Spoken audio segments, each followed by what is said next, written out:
Bonsoir. Bonsoir. Merci. On est vraiment ravis que vous ayez accepté notre invitation. On a tout de suite pensé à vous parce que c'est un peu votre année. Il se trouve qu'on a quand même 2 de vos films ont été sélectionnés par la rédaction de Télérama pour faire partie de notre best-of de l'année. Parmi ces films, il y en a un qui a été en compétition officielle à Cannes. L'autre, c'est Amanda qu'on vient de voir. Et en plus, vous avez eu un gros succès en salle avec Première année de Thomas Dilty. Donc vraiment une année assez exceptionnelle. Donc, et alors, on a vraiment choisi de vous faire parler d'Amanda en particulier parce que c'est le film français que l'on a préféré cette année au sein de la rédaction de Télérama. Et aussi parce que c'est un peu peut-être le plus beau rôle que vous ayez eu depuis le début de votre carrière. Je voulais savoir comment Michael Herz, le réalisateur d'Amanda, vous a présenté ce rôle. Est-ce qu'il a été écrit pour vous déjà et comment il vous a présenté ce rôle et le film? Je pense pas du tout qu'il ait été écrit pour moi. Enfin, je pense qu'il pensait à personne en l'écrivant en fait. Mais d'ailleurs, le rôle était censé être plus vieux et ensuite il s'est dit tiens peut-être que Lacoste il pourrait le faire. Donc ensuite il me l'a proposé. Moi j'avais extrêmement peur. Enfin je l'ai lu et j'ai vachement aimé le scénario, mais j'avais extrêmement peur parce que bien évidemment j'avais jamais fait ça. Enfin un rôle comme ça, un peu qui nécessitait des choses un peu d'émotion comme ça et tout ça. Donc ça m'a fait assez peur au début, mais ensuite je me suis dit bon pourquoi pas après tout. Je me suis dit que si de toute manière si je ratais c'était de leur faute parce que c'est eux qui me l'avaient proposé quoi. Donc mais je leur ai dit écoutez si je rate m'en veuillez pas parce que je vous aurais prévenu avant quoi. Est-ce qu'il a fait des essais alors? Puisque vous avez l'air un petit peu de douter de votre capacité à faire le rôle, non? Il a rien fait du tout, même parce que moi je pensais qu'en lui disant ça, enfin non je pensais pas. D'ailleurs s'il m'avait demandé de faire des essais j'aurais été bien embarrassé, mais non, au-delà de ça, moi j'ai trouvé que c'était un scénario vraiment sublime et que c'était très très finement écrit et qu'il y avait des situations d'une grande justesse sur le. Je sais pas, j'aimais vachement cette histoire un peu sur cette manière de raconter un deuil comme ça, mais comme une reconstruction et mais presque quelque chose d'assez positif. Je trouvais ça assez beau quoi. Le fait de devoir jouer avec une enfant, c'était quelque chose qui vous angoissait aussi, ça ou pas? Non, ça non, non parce que je me disais. Bon, moi j'aime bien les enfants. Après, j'avoue que j'avais pas d'enfants de 8 ans dans mon entourage. Enfin, j'ai pas de nièce ou de choses comme ça, donc je savais pas vraiment comment me comporter avec elle au départ. Et du coup, ça m'a pas mal servi parce qu'en fait, c'est un peu l'histoire du film. Moi, je suis un peu manche quand même avec la petite et c'est un peu elle qui s'occupe de moi des fois et tout ça. Donc mine de rien, ça a aidé au tournage et en fait, au fur et à mesure, on a appris à se connaître et j'ai été plus à l'aise avec elle parce qu'au début je me demandais est-ce que je dois lui faire des blagues, est-ce que je dois être très sérieux et lui dire de bien travailler à l'école ou est-ce que vraiment je savais pas comment me comporter avec elle et je pense que ça a servi au film. Mais après dans le fait de tourner avec une enfant j'avais pas vraiment d'inquiétude par rapport à ça parce que moi j'ai commencé j'étais assez jeune. Bon elle avait moi j'avais 14 ans, elle a 8 ans, elle avait 8 ans donc c'est pas non plus le même âge mais d'une certaine manière il y a quelque chose de. Genre, j'ai l'impression qu'on n'a pas besoin d'être vieux pour être acteur, quoi, franchement. Des personnes très jeunes peuvent être des bien meilleurs acteurs que des personnes plus vieilles. En tout cas, à ce que j'ai vu jusqu'à maintenant, vraiment c'est le cas, quoi.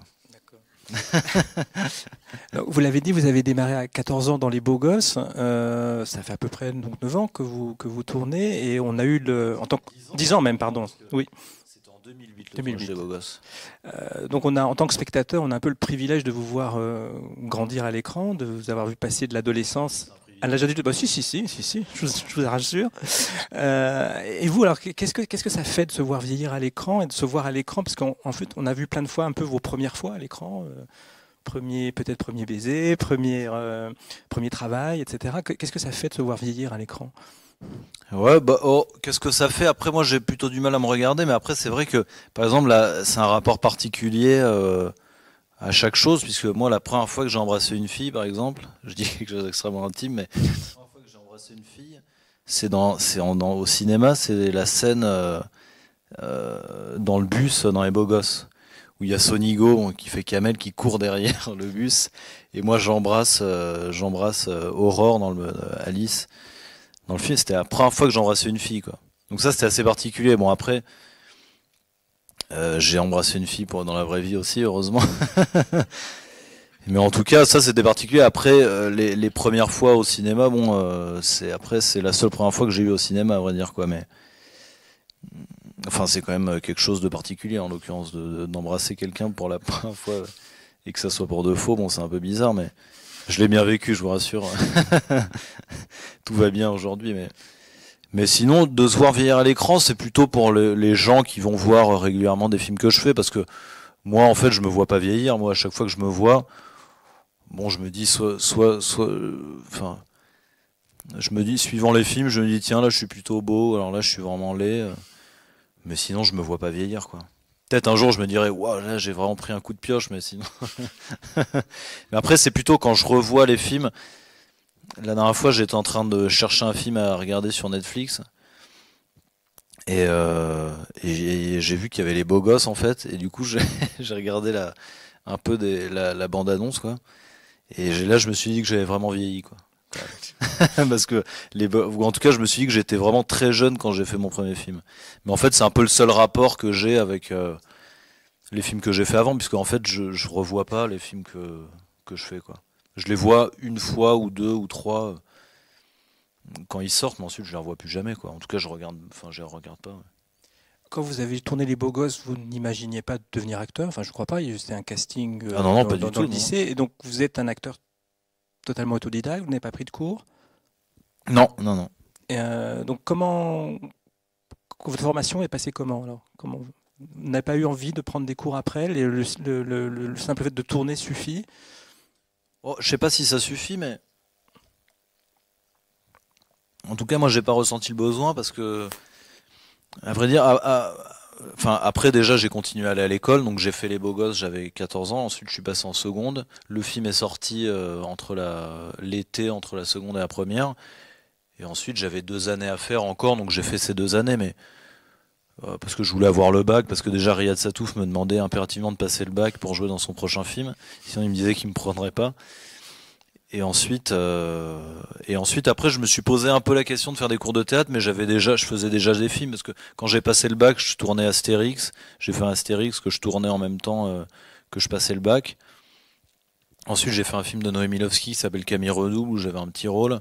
Et j'ai fait une pièce de théâtre ensuite avec Édouard Baird. Donc, en fait, je travaillais déjà, donc je me suis pas dit que j'allais aller prendre des cours. Et puis surtout, moi, j'ai jamais été très à l'aise dans le système un peu de cours un peu scolaire. À l'école, j'étais très mauvais, donc je me disais, bon, si j'ai la chance de travailler, vraiment, je préférerais éviter de retourner en cours, quoi. Et votre éducation cinéphilique, comment ça s'est passé? À quel âge vous êtes vraiment intéressé au cinéma? C'est-à-dire quand vous avez tourné Les Beaux Gosses, vous étiez déjà un grand spectateur ou pas? Non, oh, pas comme maintenant, mais après, je me suis toujours intéressé au cinéma parce que j'ai des parents assez cinéphiles. Et donc, qui m'ont montré des films assez jeunes. Après, voilà, moi, les premiers souvenirs que j'ai, c'est mon père qui me montrait vraiment Elephant Man ou des trucs comme ça, quoi. Mais en fait, ça me faisait un peu peur. J'ai vu Elephant Man à 9 ans de Lynch. Enfin, je sais pas si vous l'avez vu, mais c'est vraiment traumatisant comme film. Moi, j'avais été entièrement choqué pendant plusieurs années. D'ailleurs, j'ai jamais revu. Je me souviens entièrement du film. Et ensuite, non, après, j'y suis venu assez par la violence, en fait, à vrai dire. Parce que j'étais, comme tous les adolescents, bien évidemment, j'étais fasciné par la violence. Et donc, j'en suis venu à regarder tous les films de mafia que je trouvais. Étant donné que mon père était cinéphile, il me disait, ah, t'aimes bien la violence et la mafia? Ben, regarde Le Parrain, ou regarde les films de Scorsese, ou machin. Du coup, j'ai regardé ça, et ensuite, et ça, je devais avoir 13 ans. Donc, au moment où j'ai fait Les Beaux Gosses, et ensuite, j'ai regardé, en fait, étant donné que enfin, après, j'ai eu un parcours un peu cinéphile dans le sens où mon père m'a dit, ah bah tiens, tu vois, tous ces cinéastes, ils s'inspirent de la nouvelle vague, et donc maintenant, tu vas regarder les films de Truffaut et machin. Ensuite, moi, ça m'intéressait aussi, donc j'ai commencé à m'intéresser à ça, et puis en plus, voilà, je regardais, je me renseignais sur. Enfin, ceci dit, à l'époque, il n'y avait pas Internet, à vrai dire, mais. Enfin, si, quand même. Mais c'était le Vous n'êtes début. pas si vieux. Il n'y avait pas les iPhones, quoi. Oui. Mais non, et ensuite, du coup, j'ai commencé à regarder les films de la Nouvelle Vague, les films de Romer et tout ça, et là, ça m'a ouvert vraiment à l'intégralité. Je pense que quand on commence à regarder des films de Romer ou de Truffaut, on peut s'intéresser à l'entièreté du cinéma, quoi. C'est-à-dire un film, j'ai l'impression que ça ouvre à tout, et en tout cas, moi, ça m'a ouvert à tout, quoi. Ce qui est assez étonnant, vous parlez de Romer, il y a beaucoup de jeunes acteurs de votre génération qui parlent de Romer, qu'on pourrait penser vieux cinéaste, avec un cinéma un petit peu hors du temps, un peu hors mode. Qu'est-ce qui vous plaît tant chez Eric Romer? Oh, bah, moi, à vrai dire, j'ai vu ces films, en fait, quand j'ai vu Le Genou de Claire ou L'amour l'après-midi ou des choses comme ça, j'avais même les contes d'été, contes de printemps, j'ai vu ça, j'avais, je pense, 16 ans, et je me suis dit, en fait, ça m'a intéressé parce que je me suis dit, putain, franchement, vraiment, ces films-là ne doivent intéresser personne, quoi. Parce que franchement, j'ai vu ça et je me suis dit, mais c'était tellement différent de ma vie au lycée, en fait, c'était hallucinant, quoi. Du coup, ça m'a, je sais pas comment dire, il y avait une sensibilité, un truc de faire des films vraiment sur, enfin, quand on est au lycée ou au collège, on a plutôt tendance à regarder des films un peu, euh, comment dire, un peu, je sais pas, où il y a de l'action, où il y a des choses comme ça. Et Romer, lui, c'est vraiment quelque chose, c'est l'inverse absolu de ça, quoi. C'est-à-dire, c'est quelqu'un qui fait des films sur des sentiments, ou alors sur des états d'âme, ou sur des lieux, ou des choses comme ça. Et moi, ça m'a ultra fasciné, ça, quoi. Parce que je me suis dit, moi, je me sentais assez seul à l'époque, enfin, je me sentais assez seul. Ou en tout cas, j'étais un peu, ouais, j'étais au lycée, en même temps, je faisais du cinéma, et j'aurais bien, j'essayais de sortir avec des filles, bon, j'étais pas extrêmement bon non plus. Et en fait, par exemple, le fait, dans le rayon vert, c'est l'histoire d'une fille qui aime pas partir, enfin, qui est triste un été parce que personne ne l'invite en vacances et du coup elle a rien à faire un été, tout ça. Et moi, je m'identifiais à fond à ça, quoi. Je me disais vraiment, c'est moi, quoi. Marie-Rivière, c'est moi. C'est- C'est-à-dire, je suis en vacances, et tout le monde aime les vacances, en même temps, moi, je m'ennuie, en même temps, je sais pas quoi, enfin, des états d'âme d'adolescents, enfin, des états d'âme d'humains, tout simplement, enfin, de tout le monde, quoi. Mais en fait, Romer, il fait vraiment des films là-dessus, quoi. C'est ça qui est génial. Parce que quand on regarde un énorme film d'action ou je ne sais quoi, bon, ça parle moins de nous d'une certaine manière, quoi. Enfin, en tout cas, pas de moi, quoi. C'est quelque chose que l'atmosphère des films de Romer que vous avez retrouvé dans le cinéma de Michael Ers, dans sa manière d'écrire Ouais, alors c'est assez marrant parce que lui, en plus, il se revendique absolument pas de ça. Moi, je trouve qu'il y a un vrai truc de Romer chez lui parce que ne serait-ce que dans sa manière de filmer, il filme vachement les lieux. Après, il filme en 16 mm aussi en pellicule, donc il y a un côté un peu granuleux, un peu qui fait un peu daté, quoi, aussi. Et il filme vachement les lieux. En fait, moi, ce que je trouve qui ressemble à Romer, c'est qu'il ancre énormément ses histoires dans des lieux. Et ce que Romer fait énormément, quoi. C'est-à-dire, le rayon vert, c'est Biarritz, la femme de l'aviateur, c'est les buts de Chaumont. Enfin, Oui, il a beaucoup filmé Paris, et de même que voilà, Amanda est vraiment presque un documentaire sur la rive droite, enfin sur le 11e arrondissement. où les lieux sont vraiment des personnages à part entière, des histoires, quoi. Donc, moi, c'est ça que je trouve dans son cinéma qui me fait penser à Romer, quoi. Et même d'ailleurs dans les sentiments aussi, on peut dire qu'ils font, en tout cas, ils sont issus d'une même génération de cinéma, je pense. Je crois qu'il y a une question qui nous vient Alors de... oui, effectivement, bonsoir. On reçoit beaucoup de questions depuis tout à l'heure de tous les cinémas qui nous regardent en ce moment.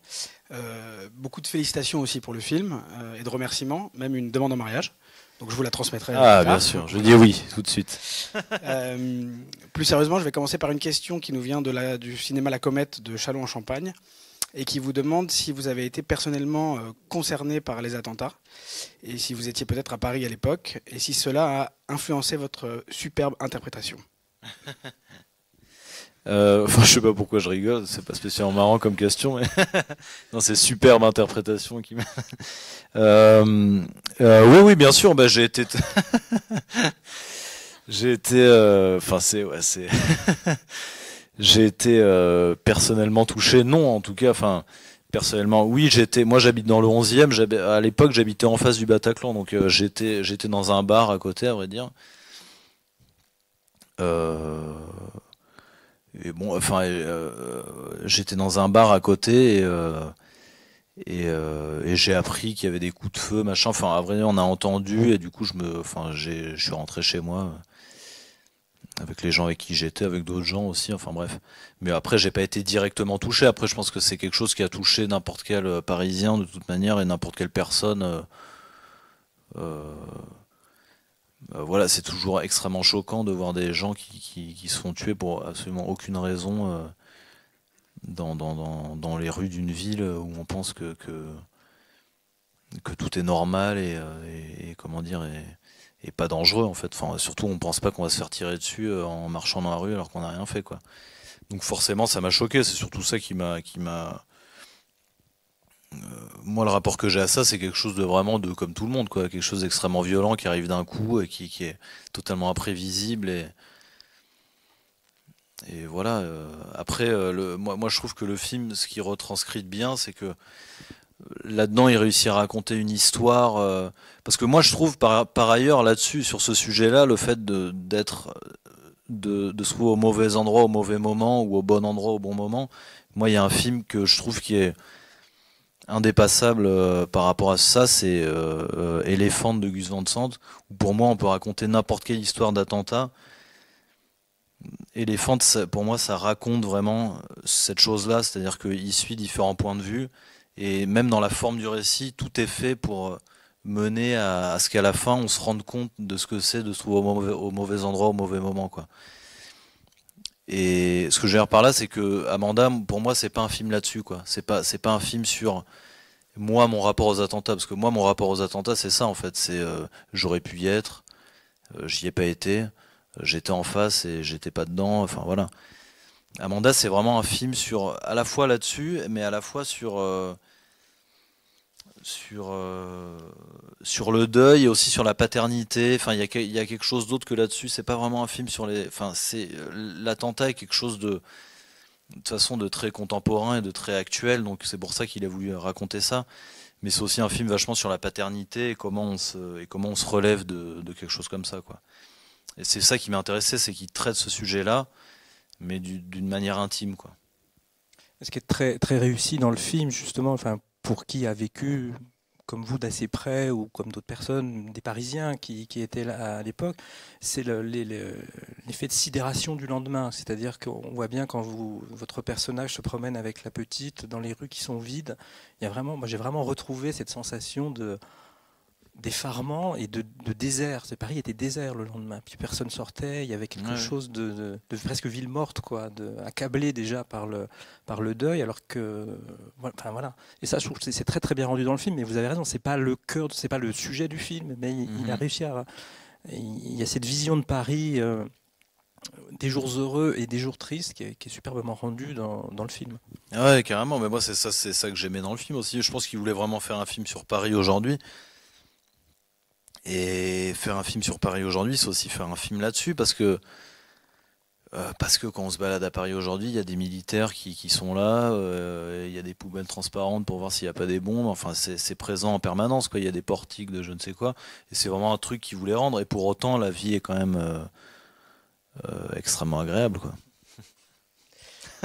Est-ce qu'il y a une autre question Il y a plusieurs questions qui concernent Amanda, la jeune actrice, à savoir quelle relation vous avez pu nouer pendant le tournage, et il y a des gens qui s'interrogent aussi sur peut-être que vous aurez la réponse, sur savoir si c'était très difficile pour elle de jouer un rôle comme ça, et comment elle a pu le vivre. Oh non, mais ce qui était assez étonnant avec elle, c'est que moi je me demandais ça aussi avant, avant de tourner, je me disais mince, c'est quand même un peu dur.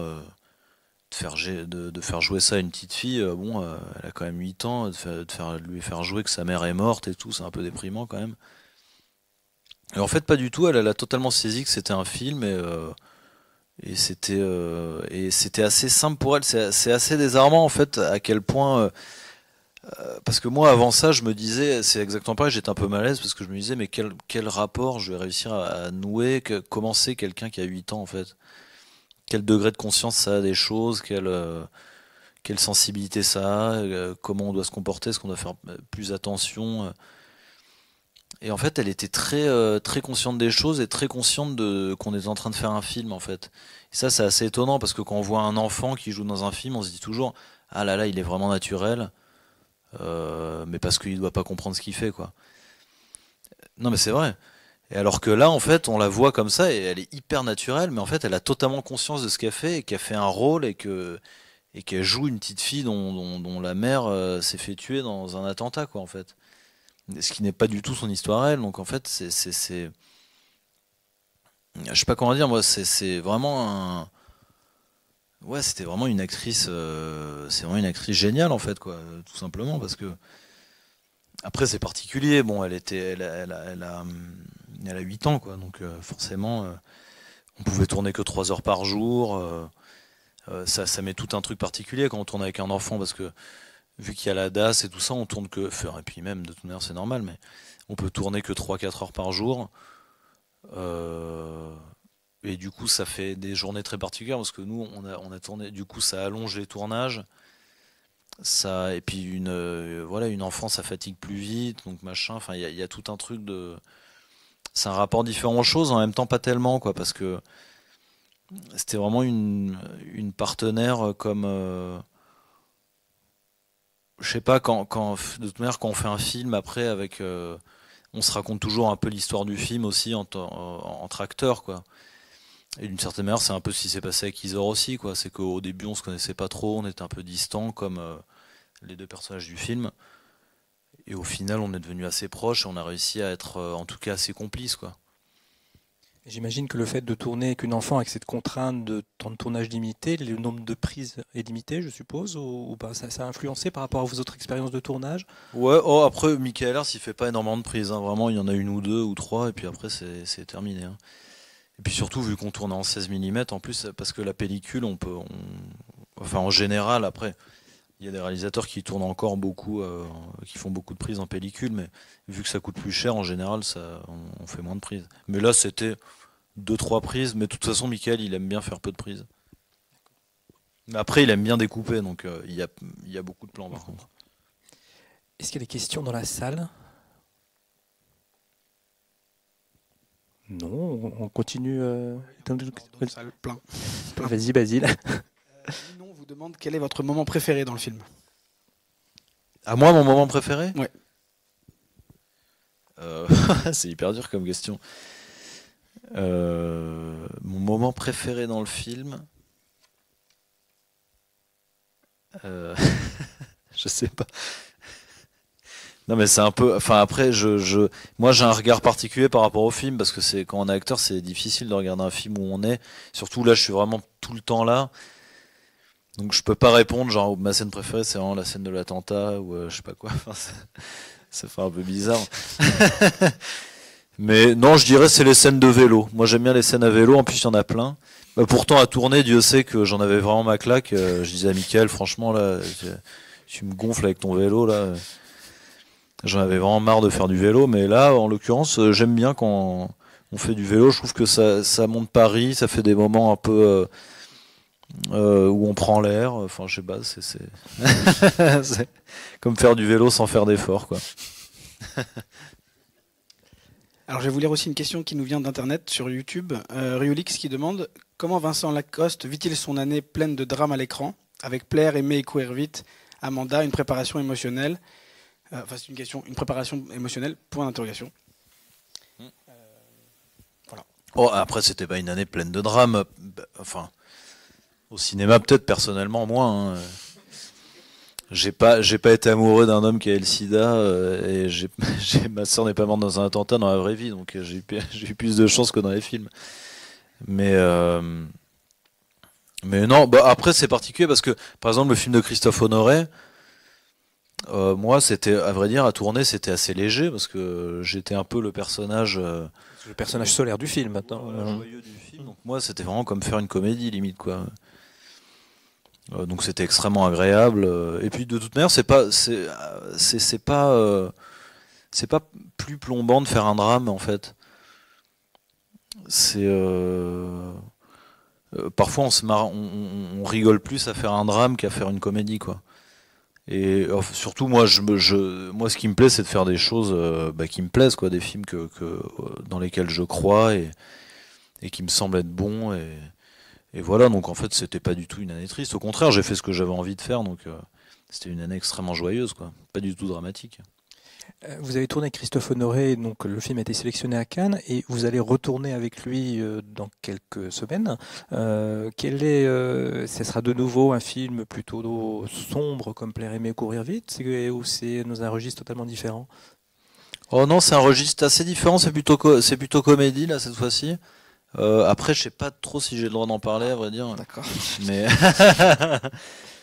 mais en tout cas, non, ça va être assez joyeux. Non, je suis très content de retourner avec lui. Moi, j'adore Christophe et je trouve que c'est un metteur en scène génial et je suis hyper content de retourner avec lui surtout, quoi. En 10 ans de carrière, je trouve quand même vous avez déjà tourné plusieurs fois avec les mêmes réalisateurs, ce qui n'est pas si courant. Vous avez tourné 2 fois avec Julie Delpy, 2 fois avec Riyad Satouf, donc bientôt 2 fois avec Christophe Honoré. Comment vous expliquez cette fidélité, c'est-à-dire dans les deux sens d'ailleurs? Qu'est-ce qui... Ouais. Bon, après, ça n'a jamais été jusqu'à 3 pour l'instant. Ah parce que vous avez que 10 ans de carrière aussi. Non, mais moi c'est ce qui me plaît, à vrai dire, hein. Moi quand j'aime faire un film avec quelqu'un, j'ai envie d'en refaire plein avec la même personne, quoi. Et puis surtout, pour moi, moi qui suis un grand fan de cinéma, c'est un peu l'histoire du cinéma, comment dire, Les couples réalisateurs-acteurs. ouais, les couples réalisateurs-acteurs ou les familles de cinéma un peu comme ça, quoi. Moi c'est ça que j'aime et qui me plaît, quoi. Quand je regarde un film de Capra, j'aime bien retrouver James Stewart, ou quand je regarde un film de Rizzi, j'aime bien voir Sordi ou Victor Gassman, quoi. C'est-à-dire que pour moi c'est ça c'est ça qui m'intéresse aussi dans le cinéma, ou en tout cas c'est ça qui m'intéresse chez les acteurs, c'est de voir la trajectoire avec une même personne, quoi. Et pour moi c'est une grande chance au contraire de faire ça, parce que non seulement je fais des films, parce qu'après je refais des films avec les gens avec qui j'aime le travail et l'univers, et c'est pour ça. Moi, on me demande souvent pourquoi. Souvent, on me demande ouais, mais est-ce que bientôt vous allez réaliser, ça vous donne pas envie de réaliser un film ou je ne sais quoi, comme si c'était une obligation quand on est acteur de réaliser un film, alors qu'en fait absolument pas. Et moi surtout, je m'épanouis énormément dans le fait moi, je trouve que c'est génial d'être acteur parce qu'on peut amener son propre univers, c'est-à-dire nous, dans l'univers de plein de réalisateurs, alors que eux, en fait, ils ont que leur univers, quoi. Et d'ailleurs, quel est le... Du coup, moi, je peux me mettre dans plein d'univers et c'est bien mieux. Et donc, dans les acteurs, quels sont les modèles pour vous, justement, ces gens d'acteurs qui arrivent à apporter, on dirait presque la politique des acteurs, que l'on retrouve la personnalité de l'acteur dans ces différents films, quel que soit le réalisateur et quels que soient les rôles. Ouais, moi c'est ça que j'aime bien. Quels sont les modèles pour vous dans ce... Des modèles d'acteurs, voilà, oui, d'un acteur comme ça, des acteurs comme ça qui, selon vous, arrivent à exister, à apporter leur personnalité qu'on retrouve dans chaque film, quel que soit le réalisateur, quel que soit l'univers. Oh, il y en a énormément, hein. Franchement, il y en a énormément. Après, moi, je suis un grand fan.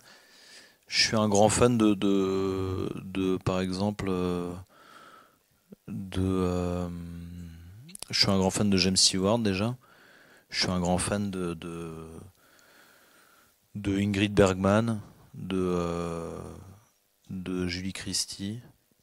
Après, il y en a énormément. Je pourrais en citer plein. Moi, j'aime bien les Italiens en ce moment-là. Je regarde plein de films italiens. En ce moment, je me fais une grande phase italienne, là. Et il y a des acteurs exceptionnels en Italie. C'est-à-dire que, alors Mastroianni, évidemment, qui est le plus connu en France, mais il y a Gassman, Alberto Sordi ou Tognazzi et tout ça. Il y a des acteurs, mais qui sont exceptionnels. Et surtout, qui sont parfaitement hilarants, quoi. Et en fait, le cinéma italien des années 50, 60, même 70, c'est hallucinant à quel point il y a des films qui sont même pas disponibles, il n'y a même pas de DVD qui existent. Genre, on prend n'importe quel film de Monicelli ou de Rizzi, il y a n'importe lequel de ces films est un chef-d'œuvre total, et ils en ont fait 60 chacun, quoi. Et dedans, c'est toujours les mêmes acteurs qui sont exceptionnels. Et moi, c'est ça que Après, moi, j'aime bien les types un peu j'aime bien les personnes un peu marrantes quand même. Ah, J'aime bien Bill Murray ou j'aime bien même Depardieu. Je trouve qu'il a quoi, il a quelque chose d'assez marrant en permanence quoi. y compris dans ses rôles tragiques. Même quand il fait Cyrano, moi je vois qu'il y a GG derrière quoi. Je sais pas comment dire mais on le reconnaît quand même quoi. Enfin c'est pour ça qu'il est aussi génial je trouve. Vous avez cité en premier James Stewart. Donc James Stewart c'est exactement ça. James Stewart on le reconnaît à chaque fois. Alors après il a beaucoup joué les Candides et tout ça dans les films de Capra un peu au début. Ou même après dans les films de Hitchcock, mine de rien, il fait quand même un peu les rigolos et tout ça, mais moi c'est ça que j'aime quoi, c'est-à-dire qu'il a une espèce de gouaille, une manière de s'exprimer qui est incroyable quoi, et ça va pas du tout au contraire des personnages quoi, c'est-à-dire que à chaque fois il a un personnage différent et tout ça, mais on retrouve quand même James Stewart qui est quelqu'un d'exceptionnel quoi. Enfin moi je l'ai jamais connu en l'occurrence, mais en tout cas je suis extrêmement attaché à lui alors que je l'ai jamais connu, ce qui est quand même dingue. Et vous êtes sensible à sa dimension burlesque, c'est-à-dire c'est un acteur qui joue beaucoup avec son corps, enfin qui est très grand, ouais, bien sûr. Il a toujours l'impression d'être un peu empêché par son corps, il joue beaucoup de ça. C'est quelque chose qui vous intéresse aussi moi j'adore ça, il est hyper dégingandé, à la fois il a joué un peu les bellâtres, mais en même temps d'une manière un peu, il était toujours un peu gauche. Il a toujours un côté, c'est pas du tout Cary Grant ou il a toujours eu un côté un peu maladroit, enfin il est hyper grand, on sent qu'il est trop grand, je sais pas comment dire, il est hyper attachant. Moi il me fait penser à mon papy de toute façon, James Stewart. Il me fait vraiment franchement penser à mon papy et du coup ça me le rend très attachant quoi. D'accord. Est-ce qu'il y a d'autres questions, Basile? Oui, tout à fait, il y en a plein. Alors une question de Thomas qui est dans le cinéma Le Panthéon à Paris. Et qui vous demande vous a-t-on proposé de jouer dans l'excellente série Hippocrate? Non, pas du tout. Non, on me l'a pas proposé. Très bon. Ouais, on me l'a proposé, j'ai refusé. Non, pas du tout. Non, on me l'a pas proposé. Je pense que après, moi, j'avais fait le film, donc l'idée était quand même de faire une autre histoire et quelque chose d'assez différent. Du film, donc Thomas a pas, enfin en tout cas il me l'a pas proposé, je connais pas ses raisons, mais il me l'a pas proposé en tout cas. Ça vous a pas vexé? Non, absolument pas, parce que c'est pas du tout la même chose que le film quoi. C'est-à-dire il y a une autre galerie de personnages, il y a une autre, ça s'appelle Hippocrate, mais enfin et c'est sur l'hôpital aujourd'hui et tout ça, mais je veux dire, la trajectoire, on va dire, dramaturgique n'est pas la même, c'est pas les mêmes personnages, c'est pas le même. Voilà, donc j'ai absolument pas été vexé, non, au contraire. Et vous avez aimé la série? Ouais, je l'ai pas vu, j'avoue. Mais... Ah, mais j'ai regardé. Non, mais en plus, j'adore ce que fait Thomas. Enfin, de toute façon, j'ai fait 2 films avec lui aussi, et j'espère en faire plein encore, mais j'ai pas encore regardé la série. On va un peu parler de première année, puisque c'est quand même votre grand succès de l'année dernière. C'était prévu dès le départ que vous jouiez ce rôle-là, parce qu'on aurait pu penser à la base que vous pourriez plutôt le rôle de William Lebguil. Ouais, bien sûr. Oui, ça a été prévu dès le départ parce qu'il voulait pas me proposer l'autre parce que pour le coup, il trouvait que ça faisait redite avec Hippocrate. Parce que c'est un peu parce qu'en fait la trajectoire, mine de rien, déjà il s'appelle Benjamin, mais la trajectoire du personnage de William dans Première Année est un peu la même trajectoire que mon personnage dans Hippocrate, c'est-à-dire quelqu'un qui se rend compte, quelqu'un qui sait pas vraiment s'il veut être médecin, qui sait pas, c'est un peu la même trajectoire, tandis que lui, vraiment là, Thomas, ce qu'il voulait me proposer, c'est quelque chose de totalement différent, c'est-à-dire quelqu'un qui est entièrement convaincu de ses idées et qui veut aller au bout à tout prix, quoi. Et c'est pour ça qu'il a voulu. Il n'a pas les codes pour réussir. Les codes et tout ça, voilà, mais en tout cas, il a pas du tout. Il voulait pas me proposer l'autre parce que. Enfin, d'ailleurs, moi aussi, je me serais dit que ça faisait un peu redite avec Hippocrate. Enfin, non pas que le rôle soit moins bien, au contraire. Mais les problématiques dans le personnage que je fais dans la première année sont pas du tout les mêmes, quoi. C'est ça qui m'a intéressé aussi, quoi. C'est que c'est vraiment un jusqu'au boutiste et quelqu'un qui est comment dire, extrêmement sûr de ses idées, extrêmement déterminé, quoi. Totalement l'opposé absolu de mon personnage dans Hippocrate, par exemple. Autre question? Alors j'ai une question de Johanna, qui est toujours donc, au cinéma La Comète à Châlons-en-Champagne, qui est très en forme ce cinéma ce soir, donc on peut leur Ça fait plaisir. faire un coucou. Est-ce que vous êtes plutôt Netflix ou plutôt salle de cinéma? Ah Question piège. Hein. Non, moi je trouve que après j'ai Netflix, hein, je vais pas le cacher, je regarde des films sur Netflix.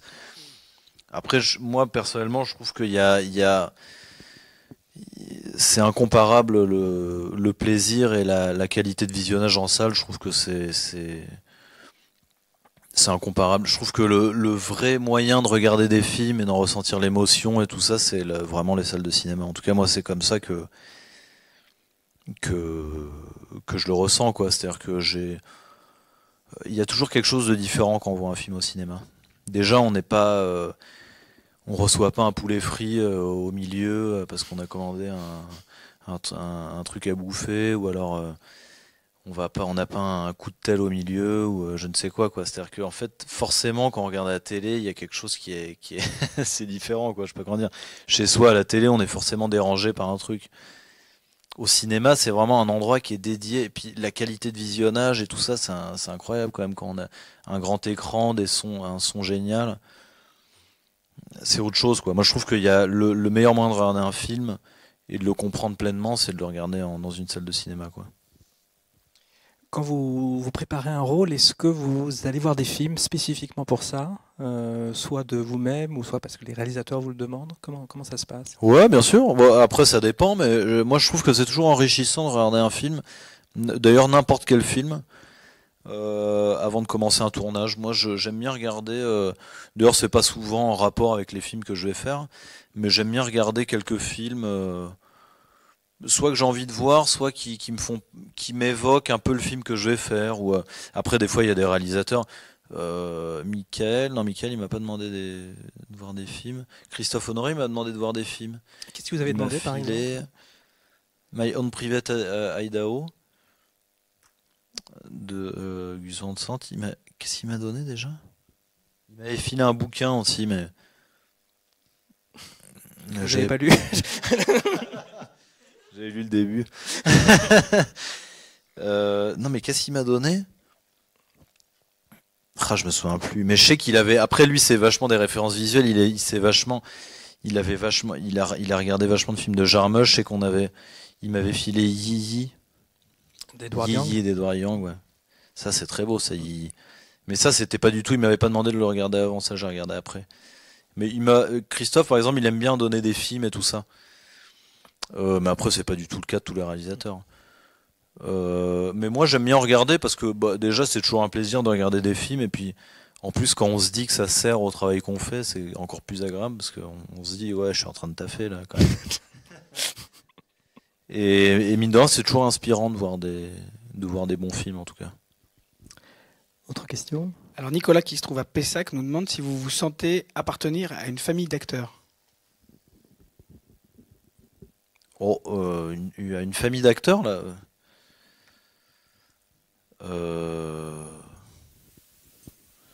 Non, franchement, pas vraiment, non. Enfin, si, je sais, en tout cas, une famille d'acteurs à laquelle j'appartiens pas, c'est la famille des acteurs studio et tout ça, quoi. C'est pas du tout votre style de jeu, donc. Non, mais c'est pas ça, c'est que c'est pas de l'acteur studio et tout ça, c'est plutôt de la transformation ou des trucs de transformistes, un peu des machins où vraiment. Ça, vraiment, j'appartiens pas. Enfin, acteur studio, c'est différent parce que moi, j'ai déjà croisé des gens qui faisaient un peu acteur studio. J'ai toujours trouvé ça extrêmement relou. Les gens qui vraiment se disent, attends, là, je peux pas te parler parce que je suis vraiment dans mon personnage. Je trouve que vraiment, ça ne sert absolument à rien. Mais après, et je trouve que surtout, c'est ce qui fait un personnage, c'est le rapport. Enfin, moi, j'aime beaucoup dans le film de Nanni Moretti là. Comment il s'appelait le dernier déjà? Ma mère ou Mia Madre. Dans le dernier, à un moment donné, il y a je sais plus quel personnage qui dit que un personnage de cinéma, c'est exactement le milieu entre le personnage et l'acteur qui l'incarne. Et moi, je trouve que cette phrase incroyablement vraie, en fait. Et je trouve que sinon, c'est faux. Je trouve que sinon, ça fait faux, quoi. C'est-à-dire quand l'acteur se fond dans le personnage. C'est ça que je trouve génial chez Depardieu, c'est qu'il fait Cyrano, mais il y a quand même une bonne moitié GG et l'autre moitié c'est Cyrano, quoi. C'est ça qui est génial, c'est ce qui est une incarnation, quoi. Et c'est pour ça que je crois pas trop au truc de ouais, je vais manger vraiment uniquement des pissenlits parce que mon personnage mange des pissenlits, donc moi pendant tout le temps j'ai mangé que des pissenlits. Je trouve vraiment que ça sert à rien du tout, quoi. Parce qu'en fait c'est surtout les situations et le rapport avec le réalisateur qui fait. Moi, je pense aussi que ce qui fait beaucoup d'un personnage, c'est le rapport avec la personne qui vous filme aussi, quoi. Et que ça crée énormément, quoi. C'est-à-dire, il n'y a jamais eu de grand acteur sans un grand réalisateur. À partir de ce moment-là, voilà, parce que sinon, on peut faire acteur studio tout seul dans notre coin, mais ça sert à rien, quoi. Je veux dire, non, mais c'est vrai, s'il n'y a pas. Si De Niro il a pas Scorsese, ou même si Scorsese il a pas De Niro, hein, mais si Fellini il a pas Mastroianni, voilà, quoi. D'autres questions? Alors, il y a une question qui est revenue plusieurs fois, notamment même ici dans la salle. C'est la question de savoir si vous aviez le choix totalement, avec quel réalisateur vous rêveriez de jouer. Moi j'aimerais bien tourner avec Kaurismäki. Qui est enfin pour ceux qui ne le savent pas, c'est qui est un réalisateur finlandais qui fait vraiment des films. Ça fait un peu penser à Fassbinder, mais en plus marrant quand même. Enfin, Fassbinder, il y a des choses assez marrantes quand même, mais plus directement marrantes que Fassbinder, on va dire. Je dis ça parce que c'est un peu le même type de cinéma, c'est-à-dire un cinéma assez austère, sur des gens qui la plupart du temps sont assez déprimés. Et Kaurismäki, j'adore parce qu'il y a un espèce d'humour pince sans rire, un peu finlandais, qui est génial, et puis surtout il filme d'une manière magnifique, et je trouve que c'est un cinéaste d'exception, quoi. J'aimerais beaucoup tourner avec lui, parce que je trouve qu'il a un vrai, c'est un j'aime bien les cinéastes qui ont vraiment des univers qui se reconnaissent directement, quoi, comme on peut dire ça, je sais pas, de Jarmusch ou Keshish, ou Kaurismäki, il a vraiment un univers dès un premier plan d'un film de Kaurismäki, on reconnaît que c'est un film de lui, quoi. C'est un cinéaste qui donne très très peu de dialogue à ses comédiens. Donc là, ça passe beaucoup par le corps quand même. Ouais, mais en même temps, c'est pas Bill Murray dans Lost in Translation, il dit pas grand-chose, hein. En même temps, il est exceptionnel, quoi. Et Kaurismäki, c'est un peu l'idole aussi d'un couple, enfin en tout cas d'un duo de réalisateurs avec qui vous avez tourné, c'est Benoît Delépine et Gustave Kervern. Ouais, bien sûr. Ouais. Mais eux, c'est sur le côté. Parce que je crois il aime bien la boisson, Kaurismäki. Je confirme. Ouais. Mais ouais, en plus, non, mais je trouve qu'il fait des films très sensibles et très. Ouais, pour moi, c'est vraiment un génie total, quoi. Je trouve que c'est un mec génial parce que il arrive à raconter des histoires assez émouvantes et en même temps toujours. Moi, ce que je trouve génial, c'est l'humour de ces films, quoi. Il y a un humour très particulier qui est très. Je sais pas, il a vraiment une touche, quoi. La Kaurismäki touch, quoi. Vous avez raison, on reconnaît tout de suite. Un seul plan suffit à être dans ces films, quoi. Je revenais sur le film que vous aviez tourné avec Delépine et Kervern, qui avait été une sacrée aventure, pas très reposante d'après ce que j'ai compris. Il y avait Gérard Depardieu, il y avait Benoît Poelvoorde. Vous avez retourné avec Benoît Poelvoorde dans un film qui vient bientôt sortir, qui sort le 6 février, le film de votre premier film au 13 février. Je sais, le 13 février. C'est le premier film réalisé par votre ami Félix Moati. Ouais. Comment ça s'est passé avec Poelvoorde sur ce tournage-là? Parce qu'il est... Kervern nous avait dit que ça avait été un petit peu chaud sur le tournage de Saint-Amour, mais... Oh, chaud, non. Et surtout que le tandem avec Depardieu était un petit peu parfois compliqué à gérer, mais... mais c'était culte, c'était l'histoire du film de toute façon. L'histoire de Saint-Amour est exceptionnelle. L'histoire de Saint-Amour, c'est un père qui a un fils alcoolique et qui, pour le guérir, l'emmène faire la route des vins. Donc c'est-à-dire que de base, ça n'a aucun sens. Donc c'est ça, en même temps, c'est ça qui est extrêmement culte. Et Poelvoorde pour le film de Félix, non, c'est exceptionnel. Bah, moi, j'adore Benoît. Je trouve que c'est quelqu'un d'une. Il est extrêmement sensible et il est extrêmement. Moi, je trouve que c'est un gars génial, quoi. C'est quelqu'un d'hyper attachant. Il est très. Déjà, c'est un acteur exceptionnel et en plus, c'est quelqu'un de très sensible et très à l'écoute et très. Comment dire, moi, il me fascine un peu, hein, Poulvord, quoi, parce il a quelque chose de tellement un peu sur le moment comme ça et très. Enfin, il est hilarant. Il a un double côté, quoi. Il a un côté très où il fait rire tout le monde. Il amuse tout le monde. Il fait en permanence l'effort de faire rire les gens en permanence. Et pour autant, il est d'une grande sensibilité. Il est hyper. Quand il est tout seul, il fait que lire en permanence. Quand il est tout seul, il lit tout le temps, en fait. Et dans Moi, le quand film il est tout seul, il fait que lire toute la journée. Quand il est chez lui, il lit toute la journée. Moi, je trouve ça hallucinant déjà. Et il est ultra érudit de littérature et tout. Et c'est un gars vraiment. Enfin, moi, je trouve que c'est un gars vraiment génial, quoi. Et dans le film de Félix Moati, c'est pas sa face la plus drôle quand même qu'on voit. Il y a un personnage assez dépressif, mal dans sa peau. Ah non, et tout, il est et assez mais- dépressif dans le film. qui- Ouais, mais ça, c'est dans le. Après, c'est le rôle du film, ouais, qui est un peu. C'est un père un peu. Qui est un peu un raté, quoi. Donc, ouais, ça, forcément. Mais le tournage, c'était plutôt. Oh non, le tournage, c'était très joyeux. Bah, déjà, c'était avec Félix, qui est un de mes meilleurs amis, donc on s'est bien marré. Et puis avec Benoît, qui est quand même. Voilà, on avait l'occasion quand même de boire des coups, quoi. Donc c'était assez agréable, quoi. D'autres questions? Peut-être une dernière parce que Ouais. le temps avance, donc on n'aura pas le temps de poser toutes les questions qui arrivent. Alors je vous transmets quand même un compliment. On dit sur les réseaux que vous avez de très belles mains et que vous auriez pu jouer dans Le Pianiste. Ah, c'est gentil, merci beaucoup. Voilà. Et, Ah, et- le compliment, c'était que Vincent Lacoste a de très belles mains et aurait pu jouer dans Le Pianiste. C'est Et, très gentil. et donc En sinon, plus, la je prends des dernière cours de question- piano en ce moment là pour le film Pour un de film. Honoré. Ouais. Je suis très mauvais d'ailleurs. Donc la dernière question sera celle d'Émilie, qui a été donc bouleversée par votre film et qui le dit à plusieurs reprises. Elle vous demande quelle est votre révélation des films sortis en 2018 Ma révélation? en termes de comédien. Enfin, je mon crois. film préféré? C'est pas hyper clair. Disons votre film préféré de l'année écoulée. Ah, moi j'aime vachement Mektoub My Love de Keshish, quoi. Vraiment, je trouve que c'est le meilleur film de l'année. Je trouve que c'est exceptionnel.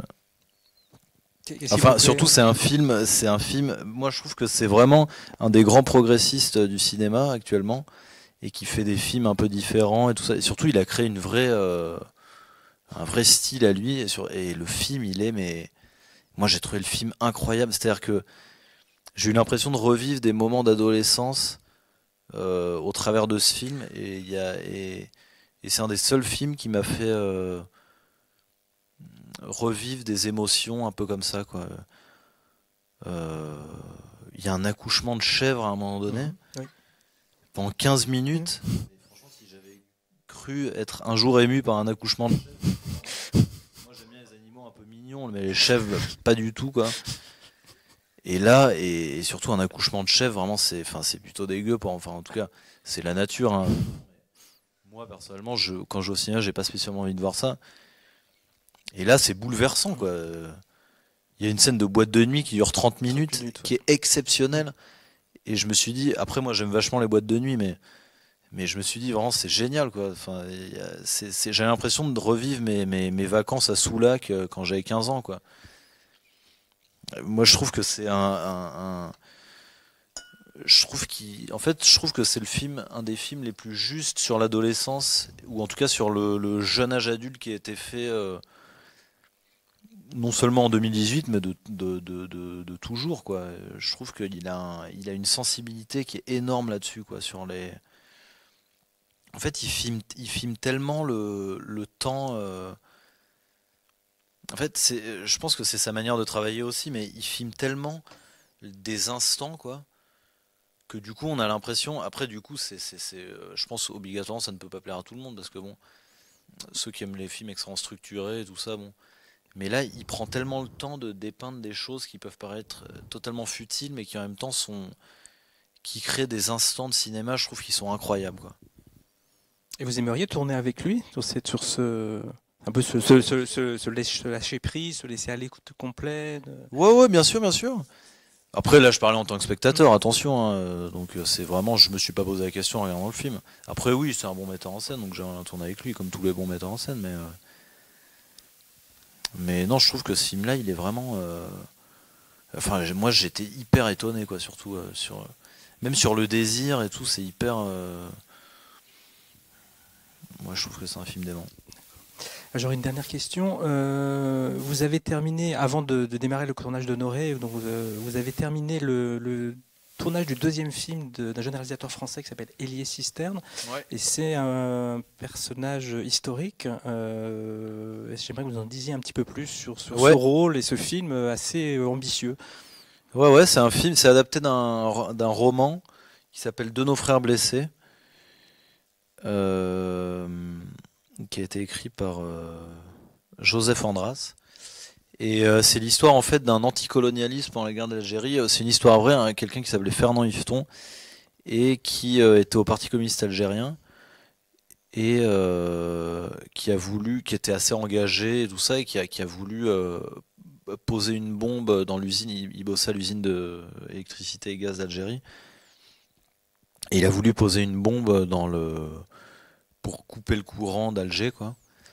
Mais il voulait pas faire de blessés. En fait, il s'est fait choper. Il a été condamné à mort par l'État français. Et c'est son histoire, en fait. C'est son histoire avec sa femme qui a essayé pendant tout le long de le faire sortir de prison et tout ça. Et voilà, j'ai trouvé que c'était une histoire assez triste, hein, je dois dire, mais une très enfin, en tout cas, une histoire qui était intéressante à raconter, quoi. Le tournage s'est déroulé en Algérie ? Ouais, on a tourné à Alger, à Marseille et à Paris. D'accord. Et il y a une actrice assez étonnante qui joue votre épouse, c'est Vicky Krieps, c'est ça ? Vicky Krieps, qui est une actrice qui a joué dans Phantom Thread de Paul Thomas Anderson, je ne sais pas si vous l'avez vu. Qui était vraiment un très bon film. Que vous pourrez voir mardi au cinéma du Panthéon, qui est un peu la révélation de l'année. Comment elle est, cette actrice ? Parce que dans le Phantom Thread, elle fait quand même, elle est face à Daniel Day-Lewis et elle parvient à exister, ce qui n'est pas un mince exploit. Donc, bien sûr. Donc comment ça s'est passé d'ailleurs avec elle ? Oh bah c'était super, c'était super. Non, mais elle est très sympa. Elle est, à vrai dire, c'était très simple, quoi. Comment ça s'est passé ? C'était très sympa, en fait. C'était hyper bien. D'accord. Non, mais enfin, il y a pas grand-chose là-dessus. En fait, moi, je trouve que c'est vraiment une actrice exceptionnelle, quoi. Après, nous, on avait une histoire assez un peu dure à jouer, quand même. Enfin, dure à jouer, pas dure à jouer dans le sens, c'est dur à faire, mais l'histoire est dure, quoi. Du coup, c'était pas foncièrement le grand fun en permanence, mais en même temps, c'était très joyeux et c'était très. Non, c'est vraiment une fille super, quoi. Ouais. Et après le Christophe Honoré, il y a d'autres projets en cours ou c'est vacances ? Ouais, je vais en vacances, mais là, j'ai fait énormément de films déjà. Parce que là, l'an dernier, j'en ai fait 4, là j'en ai fait encore 3 qui vont sortir, donc faut que j'arrête un peu, là, sinon on va plus en pouvoir devant ma gueule, quoi. J'arrête un peu. Okay. Ouais. Bon, écoutez, merci beaucoup d'avoir répondu à nos questions. Et voilà, merci à vous. Merci à tous les spectateurs dans les 11 cinémas en province. Et je vous invite à aller voir tous les films du festival Télérama jusqu'au 22 janvier prochain. Merci à tous et bonne soirée.